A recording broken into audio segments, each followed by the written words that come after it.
evento aberto assim de vinhos laranjas que certamente é realizado no Brasil. Por si só já é um marco esse evento, né? Eu acho que não poderia ter um lugar mais apropriado para que esse evento acontecesse do que aqui na Enoteca Saint Vincent dos queridos Ramatiz e Liz, né? Esse lugar aqui é, como o Leandro bem disse, a meca dos naturebas, né? Mas é o bastião do vinho natural, do vinho autêntico no Brasil, né? Então o trabalho que eles fazem é um trabalho fantástico, né? E nós escolhemos transferir essa degustação da nossa Enoteca Decanter para a Enoteca Saint Vincent, porque eu acho que eles merecem certamente. E falando em vinhos naturais, eu acho que não há um vinho que seja mais natural, mais assim, prístino na sua concepção do que os vinhos laranjas, né? Porque isso aí é a origem da vitivinicultura, como o vinho começou.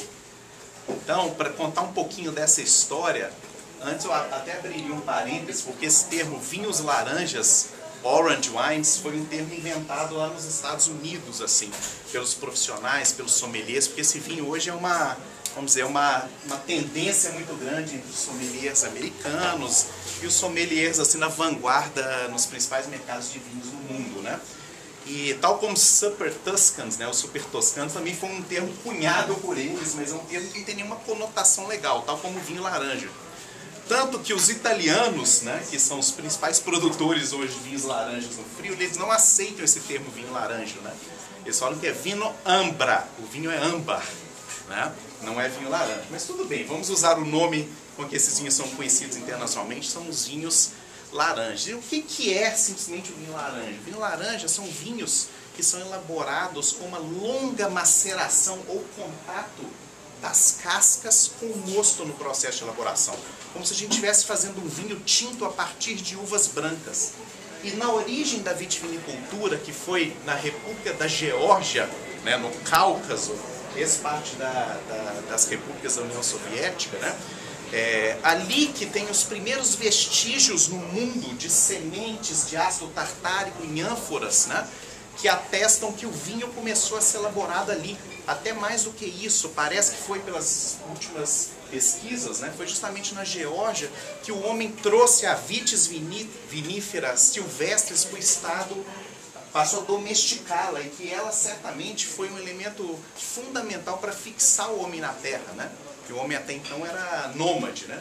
Então olha a importância do vinho em todos esses aspectos que a gente já está vendo, né? E ali tem ânforas que eles descobriram, tem um monte chamado Kirami lá na Geórgia, e nesse monte eles descobriram ânforas de 5.000 anos, são chamadas de kivevre, e são usadas até hoje na Geórgia. Uma forma muito arcaica de se fazer o vinho, eles simplesmente pegavam aquelas uvas, né?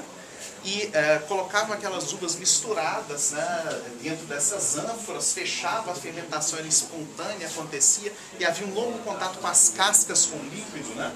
Então essa é uma forma bastante ancestral, eles iam empurrando aquelas cascas para baixo, naquelas ânforas, né? E assim nasceram os primeiros vinhos do mundo. E aí onde que entra a história do vinho laranja com a República da Geórgia? Bom, um viticultor fantástico, um dos mais geniais que eu já conheci na minha vida, chamado Josko Gravner, italiano lá do Friuli, na fronteira com a Eslovênia. O Gravner, ele era o produtor de vinhos italianos brancos mais premiados em toda a Itália. Era o produtor que tinha as maiores notas internamente no Gambero Rosso, na Bibeno, nos principais guias locais. Fazia vinhos mainstream, vinhos modernos com ácido inoxidável. Foi pioneiro assim em fermentação a frio na região, junto com o Schioppeto. Fazia vinhos muito modernos, ultra premiados. Todos os seus vinhos eram vendidos já antes de serem colocados em comércio, todos sold outs, já antes da safra ir para o mercado. Mas ele não estava satisfeito com o seu caminho, né? Um homem muito inteligente e reflexivo, ele pensava, eu estou fazendo um vinho que convence aos outros, mas não convence a mim, né? E ele fez uma viagem reveladora para a Califórnia em 87. Ele foi ver o que estava acontecendo, que a Califórnia, todo mundo falando da revolução vinícola na Califórnia, e quando ele foi na Califórnia, viu o que estava acontecendo, os rumos que o vinho estava tomando. Então, quando o Gravner chegou, ele falou para a mulher dele, né? A mulher, e aí, como é que foi, né? eu aprendi muita coisa. Vamos aprender muita coisa? Aprendi o que eu não quero fazer na minha vida. Então foi a viagem assim que descortinou um novo caminho para o Gravner, e ele viu que não era nada daquilo que ele queria. Ele eliminou todos os tanques inoxidáveis que ele tinha na cantina, todas as barricas pequenas de madeira, toda aquela cartilha para se fazer um vinho moderno, né? E resolveu se aventurar para fazer um vinho que fosse um vinho autêntico, legítimo, transparente ao seu terroir, usando as uvas autóctones e não as uvas importadas na região, né? Então ele continuou com essas pesquisas. Imagina que coragem uma pessoa, imagina, vamos passar ali na França, né? De repente lá o produtor, lá o aristocrata, a senhora Metzelopoulos lá do Chateau Margaux, de repente resolve que ela não está satisfeita mais com o Chateau Margaux, vou parar de fazer esse vinho, né?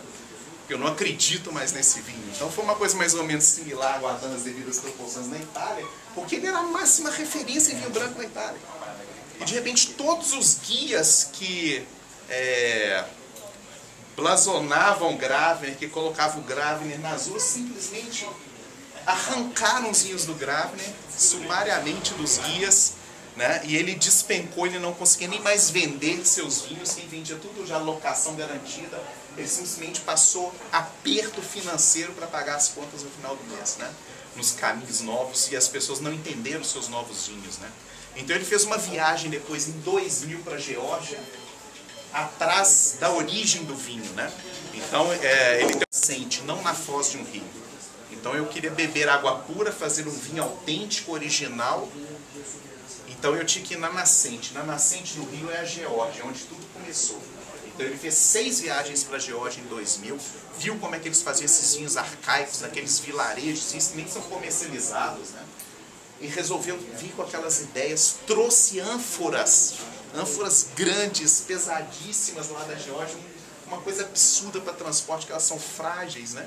E começou a enterrar essas ânforas lá no frio e começou a fazer esses vinhos, né, revolucionários. E com ele vieram vários outros alunos do Gravner, né, que resolveram também seguir por esse caminho, alguns com ânforas, outros sem ânfora, mas resolveram fazer vinhos que fossem vinhos autênticos, naturais, com longos processos de maceração. Então assim que surgiu a história do vinho laranja. A fronteira ali, que é simplesmente um limite político, mas não é um limite geográfico, porque o Collio, que é o epicentro da produção desses vinhos, 30% fica na Itália e 70% fica na Eslovênia. Então aquilo, né, foi para o outro lado também, e o Gravner mesmo tem vinhedos na Eslovênia. Muitos produtores da Eslovênia e da Croácia começaram a fazer esse estilo de vinho também. E hoje nós já temos produtores fazendo esse estilo de vinho na Califórnia, logicamente na Geórgia. Há todo um movimento agora de valorização dos vinhos laranjas, produtores fazendo vinhos dessa forma que o Gravner trouxe lá dos camponeses, né? Produtores de tops da Geórgia estão voltando a fazer vinhos tradicionais.